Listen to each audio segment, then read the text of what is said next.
person, dude. No.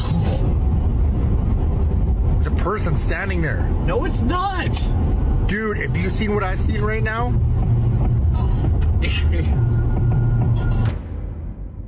Andrew Dawson was just a random TikToker until he posted this video, which now has 12.1 million views, where he claims to have seen a giant, and since then all of his videos have racked up millions of views.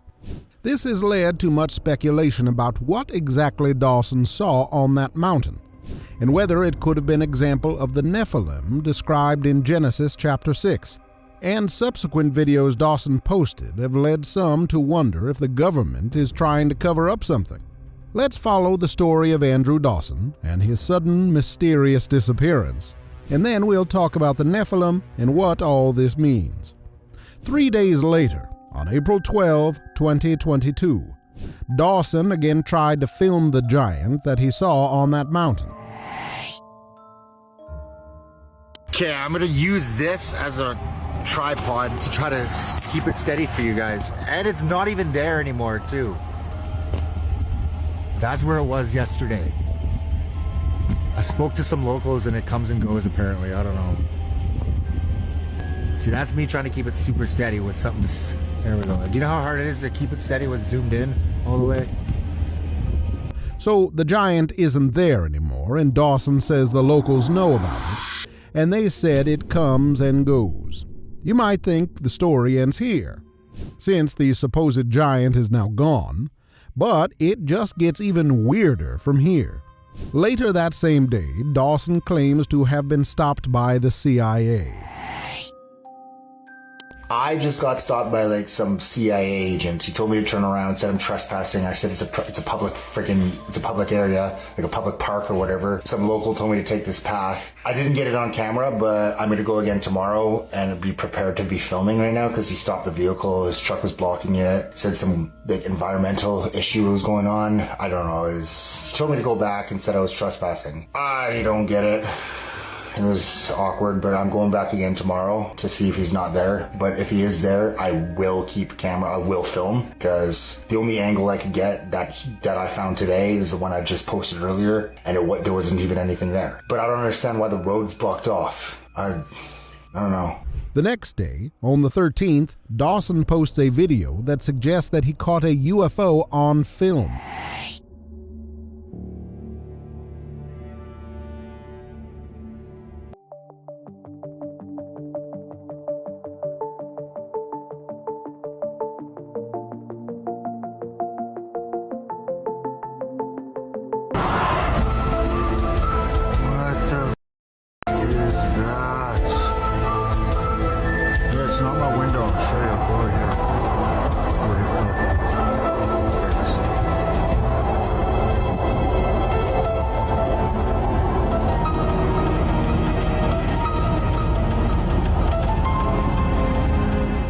The next day, on the 14th, Dawson posts a video where he supposedly films the CIA closing off part of the park.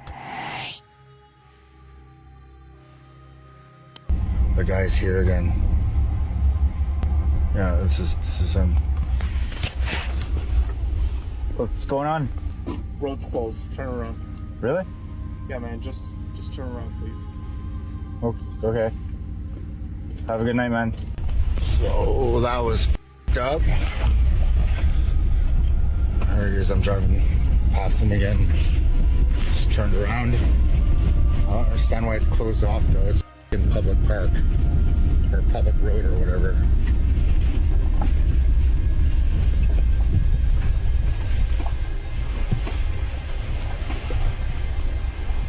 Two days later, Dawson posts a video with the caption, "Being Stalked."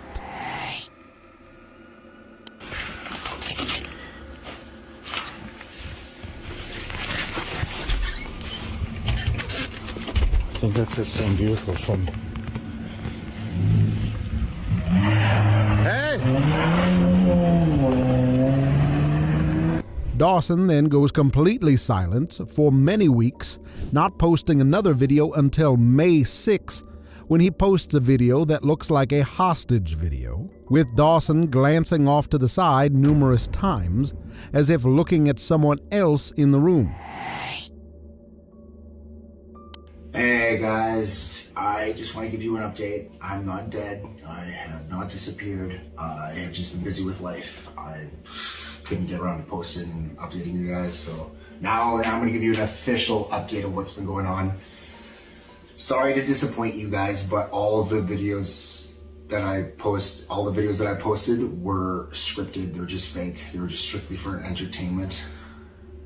I'm sorry to disappoint you guys.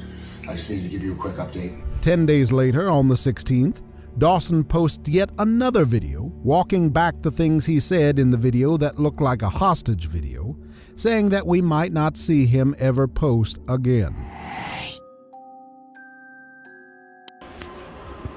You might not see me post ever again. My videos weren't fake. Dawson posted one more video the next day on May 17th, and then suddenly, on July 1st, Dawson passed away at 34 years old. To be honest, to me all of this seems scripted, staged, and fake, except for the fact that Dawson actually died soon after posting these videos. I don't have any explanation for that. Maybe the CIA is in fact covering up that Dawson filmed a giant, and maybe the CIA actually did force Dawson to film that video saying everything was fake, but I really find that hard to believe. The hostage video with Dawson looking off to the side just looks like bad acting to me. But how and why did Dawson die soon after filming these videos? I simply don't know. But what about the suggestions from some that Dawson could have filmed an actual giant, an example of the nephilim described in Genesis chapter 6? Well, let's take a look at some interpretations of what the nephilim are in the Bible.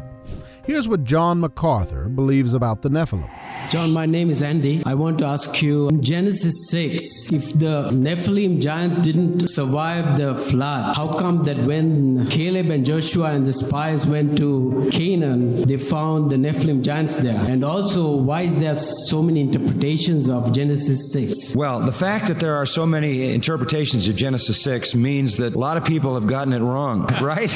Because there is only one proper interpretation. And, you know, I understand that because there are some obscurities in the passage. It's helpful to me, however, to know that most of the views that are different than the one that I hold have come later in history. That the earliest views of Genesis 6 that we can find, even among rabbis, to say nothing of early church fathers, viewed the sons of God as angels. So by taking, as we did when I went through that, the sons of God as fallen angels, demons who come down and possess men, who then take wives and really desire demon involvement and have children. That's to show the depth of the fallenness of man. He engages himself with demons willingly. I think that in the context of what Satan was doing in Genesis 6 is the best interpretation. It's consistent with what he tried to do in the garden, as we pointed out at the time. But it says that at that time there were giants on the earth in those days, and it uses the word nephilim. The term is from the Hebrew verb to fall, and it has to do with powerful beings that crush somebody. This is not a race of people. This is just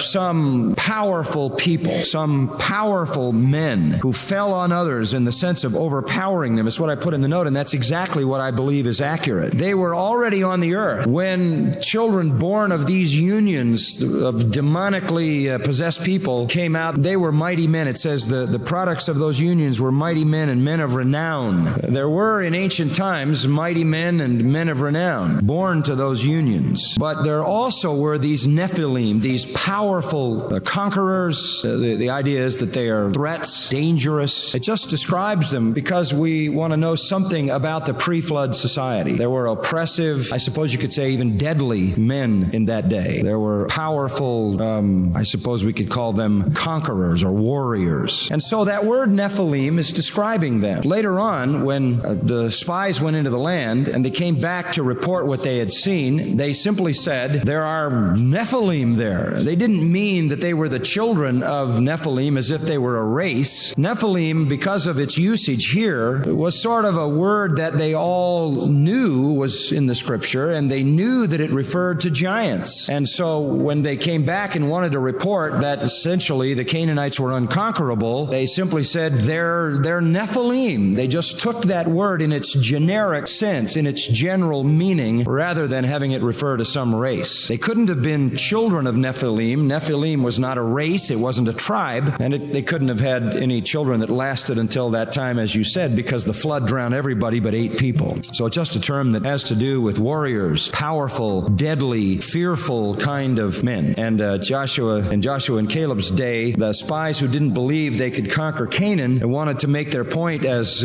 strongly as they could, and so they said they're like the giants, like the Nephilim that are mentioned in Genesis chapter 6. MacArthur interprets the sons of God as demon-possessed men and the Nephilim simply as human men who are larger and stronger than average.